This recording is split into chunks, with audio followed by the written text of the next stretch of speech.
N Limited, a non-listed company, had issued capital of ₹1 crore. इनके पास issued capital कितना है? ₹1 crore. Rupees में 1 करोड़ है और एक शेयर का फेस वैल्यू 10 रुपीज है. अगर एक शेयर का फेस वैल्यू 10 रुपीज है, इसका मतलब ये हो गया कि इनके पास there are 10 lakh shares, 10 lakh shares of ₹10 each. तो अमाउंट हो गया 1 करोड़.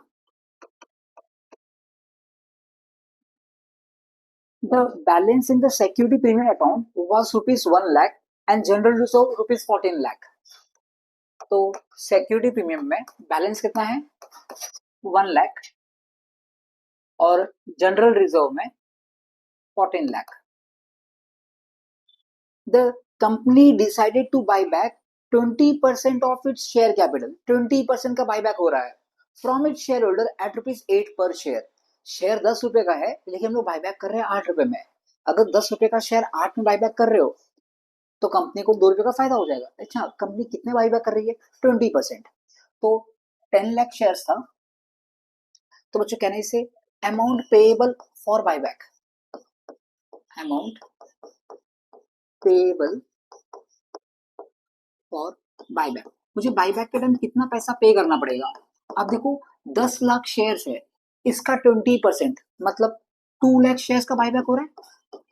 लेकिन 2 लाख का शेयर्स में पेमेंट कैसे कर रहे हैं? 8 रुपए के हिसाब से. कितना बच्चों? 8 रुपया. तो 2 लाख इंटू 8 कितना आ जाएगा?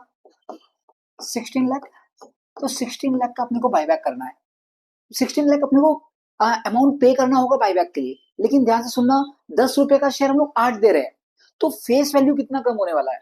सर फेस वैल्यू तो कम होगा 2 लाख इंटू 10, 20 लाख का फेस वैल्यू कम होगा. 20 लाख का मतलब हम लोग 20 लाख का कैपिटल कम होगा, लेकिन हम लोग शेयर होल्डर को पेमेंट करेंगे 16 लाख. तो कहने से 4 लाख का हमको प्रॉफिट हो गया.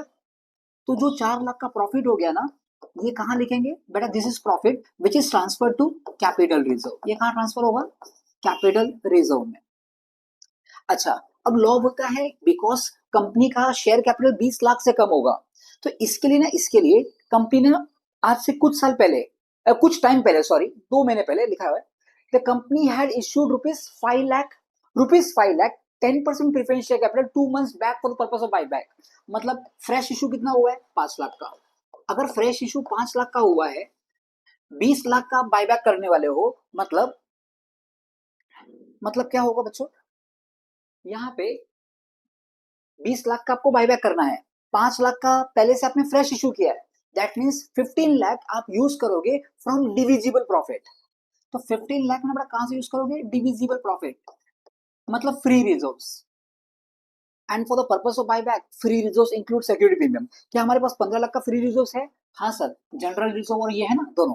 तो यहाँ से जनरल रिजर्व से 14 लाख यूज कर लोगे और सिक्योरिटी प्रीमियम से 1 लाख यूज कर लोगे, और ये पैसा हम लोग ट्रांसफर करेंगे CRR में. तो इसकी एंट्रीज देखो, पहले क्या आएगी? पहले transfer entry. Shubham, transfer entry क्या आएगा? कैपिटल कितने से कम हो रहा है सर? 10 रुपए से. कैपिटल को कम कैसे करते हैं? कैपिटल को होता है क्रेडिट बैलेंस, तो कम करने डेबिट करेंगे. तो equity share capital account debit 10 rupees. मुझे पे कितना करना है? इक्विटी शेयर होल्डर को 8 रुपया. तो 2 रुपया क्या हो गया? फायदा हो गया. ये फायदा कहाँ जाएगा? सीधा कैपिटल रिजर्व में. To capital reserve 2 rupees. फिर मल्टीप्लाई कर दो सबको 2 लाख से, तो 2 लाख से मल्टीप्लाई करोगे तो ये 20 लाख आ जाएगा. ये कितना आ जाएगा? 20 लाख. ये कितना आ जाएगा? 16 लाख. और ये कितना आ जाएगा? 4 lakh. This is the amount payable for buyback. बेटा जैसे आपने अमाउंट पेएबल फॉर बायबैक कर लिया, अब पेमेंट एंट्री मार दीजिए. पेमेंट एंट्री क्या आ जाएगी? Equity shareholder account debit 16 lakh to bank account 16 lakh. फिर तीसरा एंट्री था write off premium on buyback. Write off premium on buyback. और चौथा एंट्री है, प्रीमियम ऑन बायबैक तो है नहीं, तो फोर्थ एंट्री ये है ट्रांसफर टू CRR. तो वो CRR में ट्रांसफर करेंगे। कैसे करेंगे? जनरल रिजर्व अकाउंट डेबिट, कितना बच्चों? 14 lakh. Security premium account debit 1 lakh to CRR account 15 lakh. ठीक है,